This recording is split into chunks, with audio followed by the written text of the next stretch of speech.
This is The Baseline, discussing the hot button topics of the NBA.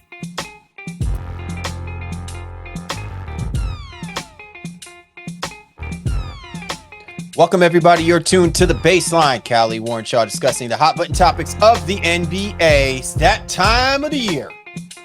Other than the fact that we are literally a few weeks away before we end off the regular season. No. It's our favorite time of the year. It's time for my man and I to throw on the white coats. Time for us to get ready to body up these teams that are no longer realistically in the NBA playoff chase. It's time for us to do our coveted autopsy reports. The most wonderful time of the year next to Christmas. And so, as always, ready to put on his Santa hat, come sliding down some of these teams' chimneys, bearing gifts. Whoa. Whoa. Whoa. All right. Let me take over. It's definitely an exciting time, I think, for us. Not exciting for the teams that we need to discuss. Getting started a little bit early this year on the autopsy segment, my guy. Oh, yeah. Well, I mean, it's not like I was saying, sliding into DMs and stuff like that. No, I'm not sliding down nothing, brother. All right. Creeping down chimneys? Is that? No, that's even worse. Put it in your back pocket. Anyway, man, what's going on with you? How's everything? It's good to be here, man. As we alluded to, yeah, it's just fun. It's fun. And we never get to finish our autopsy series, because we try to be as fair as we possibly can. So we never actually go through all the teams. We get through about half or maybe 2/3. But we're going to start earlier this year. And maybe for some, it's like, well, the season's not over. No, season's over for these teams. And ironically, a couple of significant changes have already happened one way or another for them. So we can actually talk about them in a way that makes sense comprehensively, understanding that things are going to change as we get into the summer as well, too. But I think the bulk of the things that could impact them probably have already happened. And that's why we're going to start this a little bit earlier than we usually do. Yeah, absolutely. I mean, and obviously we want to be fair in killing teams off, right? Like we want to make sure that we have covered the gambit, so to speak. So if it requires us to move a little bit up that time zone, that timetable, then we'll do what's necessary, right? I mean, it's only fair. We can't only talk about the teams that we want to kill off. So obviously we're being benevolent in our abilities to make sure that we cover these teams and give them their just due, because I think a good death serves everybody well. So, oh my gosh, it's funny how how I took that there. Anyway, we appreciate you and yours for hopping on board with us this week. As always, get at my man Shaw, Shaw Sports NBA. Get at me at Game Face Lee. The show's touring hand on NBA Baseline, available on all the major platforms, so you know where to find us. Just go to www.thebaselinenba.com to catch our show. This episode and all of the previous episodes that we got going on. And we had some really, really great shows over the last few weeks. So definitely check that out.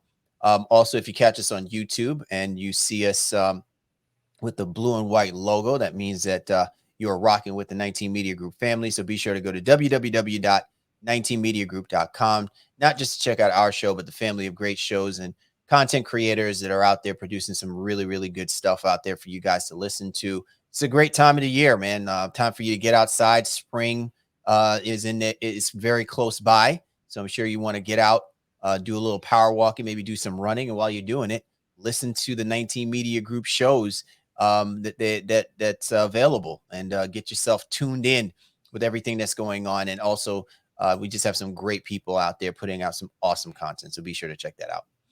All right, Shaw. So, listen.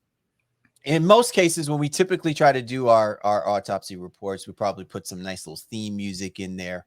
I think in the past I had our man Tom Cruise jump on board and set the tone of us introducing the autopsy reports. But I think this time, man, we're gonna go bare bones basic. We're just gonna go right into it, right? And I think it's only fitting because we do want to spend a little bit of time on these teams.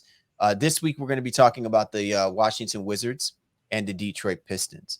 Typically, Shaw, when we try to do this in the past, we try to do a team that's in the Eastern Conference and a team that's in the Western Conference. But being that both the Wizards and the Pistons have been so bad I mean, I don't know who was trying to do it the fastest, the quickest.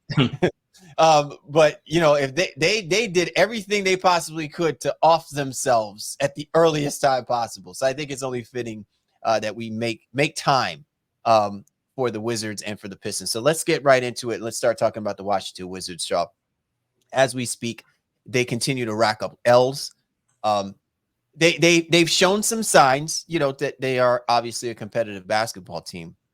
But I think with the moves that they made in the offseason, and I guess maybe the idea in fantasy sounded really promising, but the execution and what the final product has been reflective of through the course of this year for the Washington Wizards is one that really leaves you scratching your heads. And they've made their bed with the roster moves that they've made. And so it's going to be interesting to see what their plans are going to be once this regular season is said and done, because I can't imagine they're going to try to roll out the same version of this Wizards team that they've imagined. I know that they've done a little bit of offloading a little bit in the during the trade deadline as well too, but this team can't come back looking the way that it's presented itself this season. I don't think there's any true redeeming qualities about this roster as currently constructed. They should not be tied to any single player, and that's not to be disparaging. I think of Kyle Kuzma, who's done about as good as he possibly can, but you know, was on the trading block, and they ultimately didn't move him at the deadline. The Jordan Poole thing has been a disaster, which we've talked about, I think, at length on this show. The one surprise or positive thing I think for the season has been Denny Avdia. He's played well, getting, you know, extended minutes, but even Tyus Jones, who's on an expiring deal this year anyway. So I think in that regard, they probably did themselves a disservice with not getting rid of him, or not getting rid of, but trading him at the deadline, because now they can potentially lose him for nothing as well. And I think he would have garnered some capital for them, you know, around the course of the trade deadline. Everybody else going into next year has team options: Corey Kispert, Patrick Baldwin, Johnny Davis, like all these guys. I mean, if you need to fill out the roster, sure, you can pick up those options because those are mostly more or less rookie scales. So they're not huge contracts, but I don't think any of them have shown any real signs of long-term value for this team. Maybe you can kind of squint your eyes and see Kispert. So to me, they already fired their coach and have a new coach in there, and that's going to be to figure out if they want to keep Brian Keefe there moving into next season. That's one decision that needs to be made as well too. He's 4-20, should they? I mean, he's actually trending worse than Wes Unseld Jr. Right, and I don't know what the plan is going to be there too, but I think the first order of business is who are we keeping on the roster first and foremost. Then you have the whole thing that they might be moving, you know, out of the DC area into, I guess, Virginia or whatever the case to be. Like, there's a lot of just stuff surrounding this organization. But first and foremost, who are keepers on this team? And to me, I don't see anybody. I think you move Kuzma. You're probably stuck with Jordan Poole at least for another year to see if you can build up his trade value. But I'd move Kuzma over the course of the season, and then everybody else, I don't know, brother. I just kind of shrug my shoulders at it. I mean, there's a bunch of ways we can go about having this kind of conversation, but I'll try to keep it to these couple of points as it pertains to the Wizards. First of all, you know, if you're a Washington Wizards fan, you just feel some kind of way knowing that right up the road, you know, Magic Johnson and his team have taken over the Washington Commanders, which I would think at some point that name is going to obviously change. But maybe Magic Johnson just hates every team except the Los Angeles Lakers, that he won't touch a basketball franchise with a 10-foot pole. But could you imagine if an ownership group led by Magic Johnson had actually taken over the Washington Wizards team, right? Like what that could probably look like. And look, I'm not saying this to be dismissive and diss Michael Winger and what he's been trying to do with the efforts, but you can clearly tell that like there is a disconnect from what the organization is trying to do and with the personnel of whom they're bringing in to execute, to achieve these things. Like they're so far apart from each other. And I think it just speaks to exactly what this season has been a reflection of. I got a question to ask you about, Shaw. And it's pertaining to what you just said earlier about Kyle Kuzma. What do you think that it says about the Washington Wizards and what their overall scheme was, what they were plotting to do, in in being able to, to me, it just didn't feel like the intent was that they wanted to build around Kyle Kuzma. I think maybe they wanted to like wish him to go away or something like that. Because to your point, to me, Kyle Kuzma seems to be like, hey man, I want to play for this team. I want to see this team succeed. But everything about what the Wizards did doesn't depict the confidence level that they had about, oh, I appreciate that this guy wants to be on board, because he's seen the good and the bad. And obviously we're still trying to work things out. We want to make things happen. Yeah, so I think it's an interesting question because for me, Kuzma is not somebody who I think is void of talent, but I think, again, I'm going to compare it to Aaron Gordon in Orlando days. And Aaron Gordon was somebody who, yeah, as a number one, he can only take you so far. Maybe you can get to the bottom of the playoffs. But ultimately, we're going to have first round exits, or whatever the case may be. And I think with Jordan Poole being his running mate in case of Kyle Kuzma, that right now is setting up for a recipe for disaster. So Kuzma to me is somebody who makes a lot more sense on another team as a number 2, number 3. He can be one of your lead scorers per se, but I don't think he can be your lead guy. And I know he wants to be, so I don't want to take that away from him. And I think guys can grow. But where Washington is right now, I don't think he's seen enough to be able to lead them out of where they are and where they're ultimately going to go, I think, with the current roster construction. So to me, that's why I don't think Kuzma should be a part of this for the long term right now. I want to counter your argument real quick on this because I agree with you. And I think Aaron Gordon was a very good analogy to what I think I was asking you. But I liken this a little bit to when we bring it close to home, when the Celtics brought Gordon Hayward from the Utah Jazz.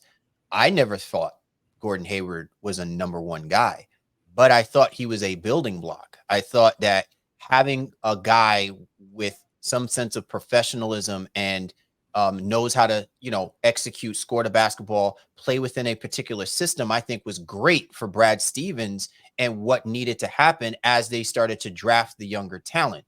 And I wonder do we think, like, it's easy when organizations kind of lay out exactly what they're trying to do here and you can follow along with it. But it always feels like we're trying to figure it out a whole lot more for the Washington Wizards than the Wizards actually figuring it out and presenting it to us. And I'm just wondering that when I think about a guy like Kyle Kuzma, while he is not particularly a number 1 guy to elevate, I think if he is a positive person that can elevate an organization's, front facing of what they're trying to do, it surprises me that they have not leaned more into doing that. It almost seems like they've been hedging on this, and then everything else is just throwing spaghetti to the wall to see what sticks. My only, and not counterpoint, but I think my point to that too is, well, how close do you think Washington is to needing a guy like Kyle Kuzma to put him in the role that he probably should be in? Because he is 28. Remember, he played all 4 years or whatever the case may be.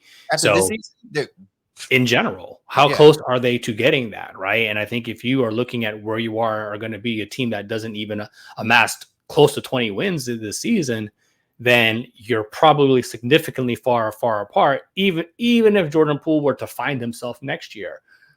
What is the max capability with this team? And then it doesn't project as a terribly strong draft. So I think, again, if you're looking, it's not like we'll talk about the Spurs in another week or so, but it's not like they have Wemby. All right. And you can see where they're ready to run with that guy in tow, and Kuzma can just be the accelerant to that aspect. If Kuzma's kind of the lead guy, or you're looking to find or bring in a lead guy from somewhere else and you don't know where that is, that puts me in that makes me very uncomfortable if I'm a Wizards fan. That's all I can say. All right. I don't want to, I want to make sure I'm not belaboring the point. There was one other thing I wanted to ask you real quick before we kind of, provide a proper eulogy for the Wizards here. But the only reason why I don't really agree with that is because Victor Wembanyama has a very sound system. Even with his upside potential, he's got Popovich. He's got Popovich's, tree line of infinite coaching acumen around him. He's got Tim Duncan. He's got Manu Ginobili. I mean, seriously, what do the Washington Wizards have? Wes Unseld, right? The Wes Unseld family. Like, again, like it. I'm not saying that your point isn't valid. It is absolutely valid. But we can honestly say the Washington Wizards have not done themselves favors, have not done themselves a proper service to the type of athletes that have come through the ranks. You know, it's not like they stay in close ties with Antoine Jameson and Gilbert Arenas and in the likelihood of guys that have come through there that have actually been good players, solid players, and probably would be, you know, proud alumnus, so to speak, as to say we used to play for the Washington Wizards. Yeah, I mean, but I think you're making my point. It's just the Wizards don't have anything to build around. So structurally, team roster wise, as a team culture, none of those things make sense. So to even coin the phrase that you utilize a lot is more bites at the apple. So to me, Kuzma at least gets you assets potentially to give you more bites at the apple to get there faster. I think at age 28, 29, whatever it is, he's not going to be like you bring in some 19, 20-year-old. I just, again, you're so far away from doing anything of any real substance that Kuzma doesn't really serve you a whole lot of purpose right now, other than the fact that, yeah, he gets the stat pad and yeah, he's got, 3-4 years left on his deal. So there's that security. If you feel like you're going to make a move that gets you somewhere closer fast, then you keep him. But to me, I don't see that happening right now. It's a little bit darker for me in my eyes and where the Wizards currently are. And I just don't know, based on even their ownership, what level of competency they're going to show in essence to make it go faster than it currently is. And to me, again, I'm harping on it, but this Poole contract is a complete albatross right now. It's just, you can't have that there. And yes, if you put him in as a sixth man or whatever the case to be, you can just do a lot of what you said as well too. Like you don't just kind of wallow in the misery, if you will. Like, oh, we pay this guy, so we have to play him this many minutes and he has to start. They're saying, no, F that, you suck. Or you haven't been good, you're going to come off the bench, or you're better suited for this role. And maybe that will continue going into next year. But there's a lot of moving parts, I think, with Washington, and the roster is the biggest part of their concern in addition to their overall culture and coaching and general management. My final thoughts about the Washington Wizards is this. They're going to have to be committed to something. Whether it's player, whether it's organization, even if you choose to move to an arena, be committed to that and really start investing wholeheartedly in what you want people to perceive or believe as the Washington Wizards need to be. Do I think that Kyle Kuzma is a number one guy? Absolutely not. But I think his commitment to be a part of this organization through the bad, which is by many, many parts on the own of the Wizards, like this, that's their own doing. But to still be committed to that, I think that if you're the Wizards, if there's one bright spot of that, you really build from that, right? Because to me, what you're saying, Shaw, is that they are going to have a wink and a prayer. They're going to have to luck themselves possibly to a lottery pick for us to really start believing that somewhere down the road, this is the lottery. Well, I'm just saying, like, win the lottery pick. Like, in other words, they're positioned to get arguably a generational player or the number one player or the guy, because that's what everyone has painted him to be. Not someone that's going to grow into it. Not someone that says, when I come to Washington, I'm going to do that. Like, it's the idea that he's the unicorn and he was there to save any bad team that during that year of the draft. And I'm just saying that that's what it feels like the trend is leading to, if we're ever to believe that the Washington Wizards is going to elevate themselves out of where they have basically been over the last few years. Yeah, and I think that is what it's going to take. And so, by that, I'm reiterating my point. I think they need multiple chances, in essence, to get there. They lost the Bradley Beal deal because they should have traded him 2 years ago. So that's, didn't turn over to the assets that they would have preferably hoped for a person of his talent and skill level. And then now Kuzma's a next best thing, I think, that can get you, again, not necessarily multiple first round picks, but more picks potentially. And maybe a young guy or two, or the case would be, that can get you there faster. And then maybe you cobble that together in another deal. To me, where they're at right now is really, really destitute. And I'm not trying to just be all doom and gloom, but, other than Bilal Coulibaly, who I think is a nice 19-year-old rookie, there's not a lot to build off of here too. And so I don't think the Wizards should be married to anybody in this roster. And as nice as Kuzma is, I think, again, he could offer more for them as a part of a deal as opposed to being part of the future. Absolutely. You're tuned to The Baseline. Callie, Warren, Shaw, discussing the hot button topics of the NBA and our coveted Autopsy Report. Just finished discussing the Washington Wizards. Coming up, we will focus our attention on the Detroit Pistons, a team that, by all accounts, I thought had an opportunity to show some growth, but this season has been nothing but struggle and hurt for this basketball team. So we're definitely going to talk about what it's going to take for them to turn around what has been an abysmal season. But first, did you know there's a whole collection of black-led products that fit into your daily routine and lifestyle that you can get at Walmart? And it's so important that we show Black founders some love, not just during Black History Month, but all year long. Because every time we buy a Black-led brand, we're making room or creating demand for another Black-led brand. Black founders and the products they bring to the table are creating a whole new world of choices at Walmart. Some of the products I want to check out are Natural Vert Granola, Zack and Zoe Honey, Scotch Porter Beard Palm, and Partake Cookies. Go to walmart.com/Black and Unlimited to discover all the amazing Black-owned products that you can add to your daily routine. Coming up, Callie Warren Shaw. We're talking Detroit Pistons here on the Autopsy Report. Don't want to miss out here on the Baseline.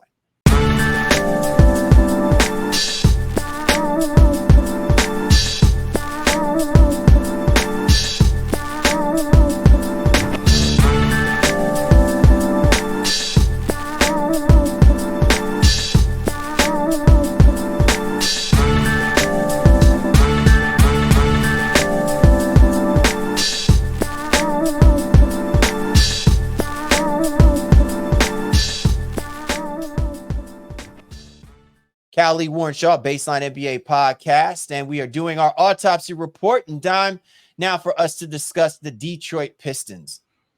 Shaw, Detroit Pistons are the second worst team in the Eastern Conference, only a game behind, a game ahead of, the Washington Wizards, who we just finished discussing.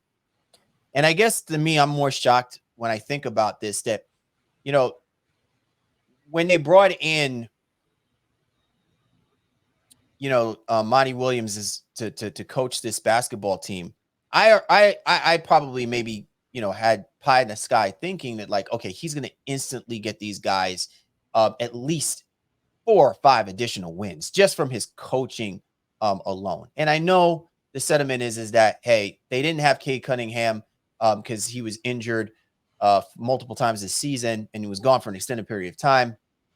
But I still looked at this team and I said to myself, there's still something else here. And if Monty Williams is not the person to fix it, and I understand that, they've moved some pieces, from the trade deadline as well, too. It just feels like this team just genuinely does not know how to win. And anybody who's coming into this situation has lost themselves into the disciplines of what showed their success prior to coming to the Detroit Pistons. In other words, it's not translating to what Detroit Pistons fans have been praying for to see, is a competitive basketball team, which usually translates to success if you're talking about the Detroit Pistons. I think a lot of people are unhappy with the job Monty Williams has done, to be honest. And has it gotten a little bit better since the beginning of the season? Probably. But I think, you can't lose 28 games in a row and I think have any way to salvage, what's happening. There's been some just malpractice, if you will, I think, in terms of understanding what roster and the roster construction would be ultimately at the front office level, and then him implementing guys at the rotation level on a night-to-night and game-to-game basis too. There's just been some really big misses, I think, on all sides there. This Pistons roster is similar in regards to a record, obviously, as the Washington Wizards we just spoke about, but I think Cade tracks as somebody who's more likely to be able to lead a team. I don't know still if he's a true number one guy, but I think because he's younger, he's going to have a little bit more runway to kind of figure that out. Jalen Duren, I think, is a nice big, making acceptable strides. I think on the rebounding side, is fouling a little bit less here towards the latter part of the season, and is learning how to command his position a little bit better.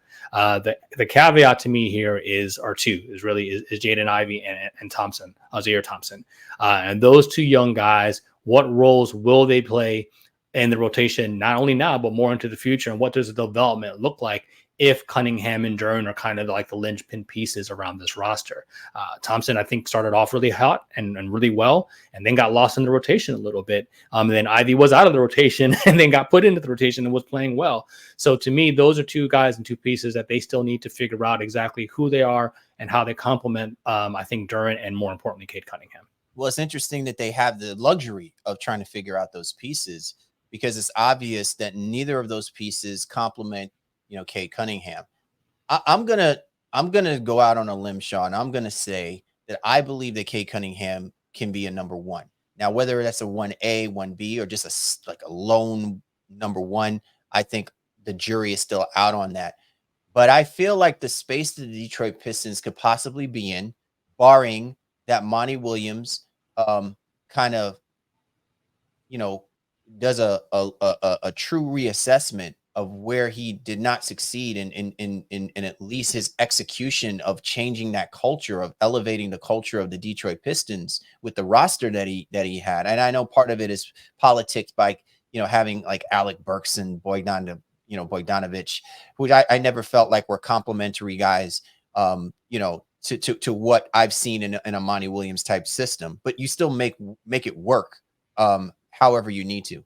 But for me, I really think that they are structured in a way very similar to what we see with the Houston Rockets, in the sense that you got a guy now where you have belief that there's upside, there's potential. Maybe he doesn't have the maturity to compete hard. So you go out and you get, like, if you're the Houston Rockets, you get like a Van Fleet and you get like a Dylan Brooks, but with Sengun, right, what you have. I think the Pistons know what they have with Cade Cunningham. And I think there's opportunity for them to know what they have with Duren. And I think they can figure those things out with Thompson and with Ivy a lot sooner than later. But man, it really has to come down to whether or not the head coach is buying into what he has to work with. And if you're the Pistons, you can't afford to let the length of his contract determine whether or not you're going to see if that all comes to fruition. Because I think if, like, you're the Rockets, right, after you got Udoka, you immediately go out and you get free agent guys that Udoka can work with, or that's going to work with Udoka. I want to see if whether or not the Pistons have that same kind of mentality when it comes to Williams, because I think if everything is being predicated on his contract, I think that is a recipe for disaster with the talent that they already have amassed, and they need to figure out what they're going to do. It's interesting you bring up the free agency, because there's not a lot of great free agents coming into this year. So I think it gives them, in some ways, some runway to allow the younger guys to continue to develop, further flesh that out to see what they have. I don't think there's a big trade for them to swing as of right now yet either, to add some accelerant to this current roster. So while I'd rather be the Detroit Pistons than the Washington Wizards, because I think the young guys track better in terms of talent and just have a longer runway to get better in the future. So with all the free agents projected to probably re-sign with their current teams in this year's free agent draft class, there's not even like a Dylan Brooks type guy that can come in and give them that competitive spirit, if you will. I mean, and maybe not say Dylan Brooks is the best example of everything, but the biggest potential free agent that I can see potentially moving right now is Tobias Harris, and whether or not he stays in Philadelphia. And obviously he's had a run in Detroit from years past, but I don't know if you bring him into that mix right now. I can't see him being a solid fit for the No. And I think, again, they got Fontecchio from Utah. And they're going to have to re-up on him. And I don't see why they wouldn't. The main thing here with Detroit is not only the aspect of fitting around Cunningham in terms of style of play. Well, it is style of play, because also then if Cunningham himself doesn't become a better shooter, then they need Ivy and Thompson to become better shooters, in essence, to continue to space the floor. And that's where Fontecchio comes in here now, because at least he can shoot it from at least league average from three, and give all of those guys some drive and kick options in the short term. But next year for the Pistons is going to be a rebuild year again. And I think the expectations that we thought Monty Williams was going to be able to accelerate for them this year, I don't know that we're going to see it next year either, but now we can be more realistic about who they are. And then that can set them up for future success, probably 2 years down the line. I want to go back to your point about Thompson. I'm curious, Shaw, like, do you really think that they're going to allow Thompson to flourish? I say this because I just feel like over the last 10, 15 years, the Detroit Pistons have been notorious for undercutting what they potentially have with some of the assets that they keep. I harken back to Andre Drummond. I thought it was so egregious that they never gave that kid the opportunity during his early years to really, shine. I felt like he spent more time struggling to prove to them that he was a capable center and that he could be an asset to the team. And then when they finally put him out there, it was almost like basically, oh, wow, I didn't realize we had this. And then it was time to pay up money. They didn't want to pay him up. So, like, my thing is that, and the Pistons they're notorious for this. I don't want to say they're frugal, but they're certainly cheap on when it comes to trying to get what they can out the talent. But because they mess around and don't get the talent out on the basketball court, they undermine the upside of value if they have no intentions of wanting to keep them. And I just wonder if whether or not we're trending down another path like that again, when they collect these assets of these players and we're not seeing any playing time, we're not seeing anything from them. And part of it is because they're not given enough time or not given enough opportunities for them to get out there and show what they really have. Well, I think part of it is not just going to be Thompson, but he's a huge part of this too. But even go back to what I'm talking about with the shooting is like, they got Quentin Grimes from New York. So does he get an opportunity, to flourish here within the next season under the Monty Williams regime, if you will, right? Troy Brown Jr. still on the roster, but what is he really doing? What are they going to do with James Wiseman this summer? Not necessarily from a shooting standpoint, but even again, is he the backup big that you want, or do you want that to continue to be, Isaiah Stewart? So there's some roster decisions that ultimately need to be made from a contractual level, but I think even just from a talent level, it's like, all right, well, who do you really want to build around? What's the style of play that you want? I think it's clear that they need to some ways inject shooting on a regular basis. So if Ivy and Thompson can't slot in as those guys, then Fontecchio and Grimes become kind of like your lone shooters on this team. Unless, again, you swing in free agency for another guy, I think, who might be available. Ironically, another Sixer is Buddy Hield. And maybe you can bring him into the space. But again, that's not getting you into the play-in race even. I mean? That's just like, hey, it's addressing a pseudo need. But then does a guy like Hield take away from Ivy and Thompson? Like Ivy specifically? Because Cade is basically running around as a hybrid 1-2, and so is kind of Ivy. So to me, I think they need more help on the wing, specifically when it comes to shooting. But they have some young talent that they will at least like to see what they can get out of it. And maybe even down the stretch here, because obviously we're doing this a month before the season ends. Maybe they'll get a clear idea of what Ivy and Thompson can be alongside Cade and Jalen Duren for the rest of the season. Given your, how you've measured Monty Williams and his track record, do you see that he has the chops to work with the components that he currently has? I guess, in other words, am I saying, do you think that this is a team that has the opportunity to increase their win total come next year? Or do you foresee them kind of hanging around that 15 win window again, for the next season? Right. And again, I think this is where we're doing it is like, all right, well, right now. So you're asking me right now, I say, yeah, they're probably still a 12 to 17 win team, going into next year. But it depends what they do on the edges as well, too. I didn't mention Marcus Sasser as well, too, another point guard who they're going to be looking to try to develop. But I think slots as a backup guy, especially when you have Cunningham and Ivy as theirs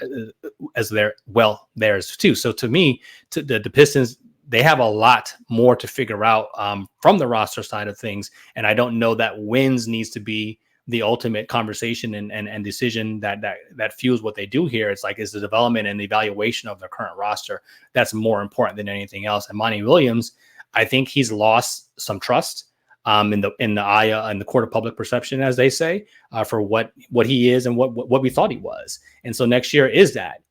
I think if he and the management go in and say, listen, we know we're not a 30-win team, we're not even a 25-win team or whatever it is, but what can we extrapolate from these guys, and what is the rotation? How many minutes is this guy going to play? How many minutes is this guy going to play to develop them and see where they are? That's the plan I think the Pistons need to employ to really get a better understanding of their future and their present. I mean, all excellent points. I agree with you. I find it interesting, Shaw, because the other thing that I was going to ask you, and I think maybe you've already answered it, is how much of this is going to be roster improvement, or how much of it is going to be, what the current roster improves upon, to determine, that quote unquote 12 to 17 win window. Like sometimes it's usually predicated on the fact that these guys need to take a leap. They just need to take a step forward. They just need to be better basketball players. And maybe based on the way that they compete, they win some of those games that they typically will lose. I think what just stands out is just how the Pistons have lost.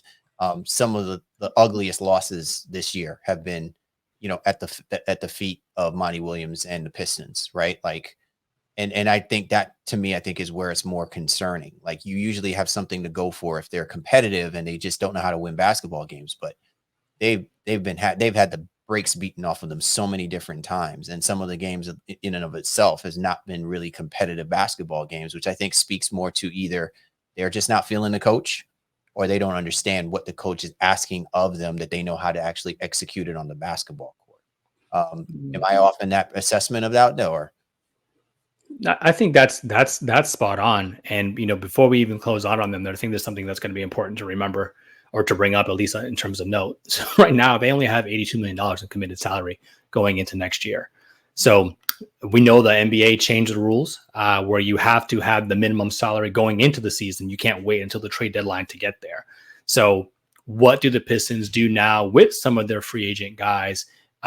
Knowing that maybe the 25-26 draft class, draft and free agent class might be better and more lucrative than we're seeing this year. So I wouldn't go out and sign Wiseman to some sort of max deal now, right? I don't think they're going to do that, right? But I wouldn't be paying him $20 million a season for the next 3 seasons. I think you do what you need to do to cobble the pots together. That gives you the flexibility to move forward, I think, even after next season. So even if you bring in a free agent, let's say they bring in Buddy Hield or whatever, I make that a 2-year deal. Team option and in that second year, those types of things that allow you to play within the salary constraints of the collective bargaining agreement currently, but you can't lock yourself into, I think, middle level talent, especially when you have Cade and you're trying to build on that. So maybe you strike gold and maybe you don't, but I think you don't try it and say, hey, we're going to give somebody 4 and 5 years here, because there's nobody out there right now that I think tracks in that way that will help the Pistons long term. All right, man. Well said. How does it feel, man, putting that white coat back on for yourself? Even though, great. In the virtual world, right? Like, we don't technically have white coats. We should. I think next time we're going to definitely get ourselves some legitimate white coats. I think we've been doing this long enough now that and now we're on YouTube, so I think it does make some sense. Maybe we go on Amazon, find some lab coats, go to Dollar Tree or what do you call it, Party City, pretend like we're dressing up for Halloween and throw the coats on, or the case may be as well, and zip these bodies up here, man. All I ask is that, when you drop the lower third the next time around that we start executing the autopsies, man, my name is Dr. Kill Patient. Okay. That's all I ask. We got it. Nothing else. I just want that. You know what I'm saying? Anyway, great show this week, Shaw. Good stuff about the Wizards and the Pistons. And listen, we're all for wanting these teams to be a part of the conversation a heck of a lot longer through the course of the regular season than this early, being exited out, just simply because they're just either not competitive, or, organizations or ownership is just not doing what it needs to do. So, hopefully what we take from this is that, we're hoping that these two teams, kind of close that gap by the time that we start having these conversations about what the expectations will be for them for the, for next season. Right now they're definitely still not in that conversation of even playing worthy, but let's hope that they take steps or strides, to giving us something positive to speak of. And I'm sure that the fans in their respective markets are feeling the same way about that as well too. Yeah, that fan point is so important, because I think these are still somewhat proud franchises, if you will. Obviously, Washington hasn't had a 50-win season or whatever in forever. Yeah, I mean, the Pistons haven't seen real glory since, the Chauncey Billups, Rasheed Wallace days, in that regard. And it's tough. And I think I heard a stat on another show with the Pistons, and I was like, that's just insane. The Pistons haven't had a top 15 offense in literally the last 15 years. So, or they finish in the top 15 once, and not 1 or 2, but just top 15. So they've been in the bottom half of the league offensively for the last, X amount of years, which is really, really tough, especially in today's game. Basically, trying not to score the basketball. Yeah, and the NBA has been coddling the efforts for teams to so it's only going to get worse for them, if you're listening to the league reports now that they're focusing on defense and et cetera, et cetera. So I don't know how that's going to improve, especially with their current lack of shooting. The Pistons are happy about that. That's right. Come on down to our level, damn it. Yeah, games in the 80s.